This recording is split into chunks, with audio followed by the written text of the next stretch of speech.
So hello everyone, today in this video I'll be showing you guys how you can fix the problem of Gmail which sometimes you don't receive your mail. The thing is that you receive your mail but you are not able to find it. So how can you find it?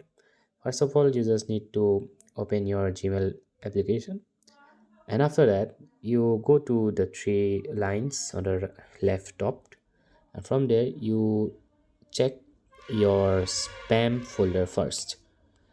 So after checking your spam folder, you might receive that mail here. And if you don't receive here, go back and check your promotional. As you can see, the promotional tab, just open it. You might receive your mail here as well.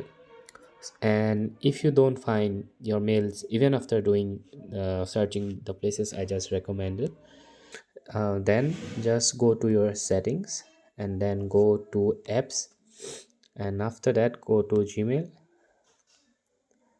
Now you need to clear your cache and you need to clear your storage.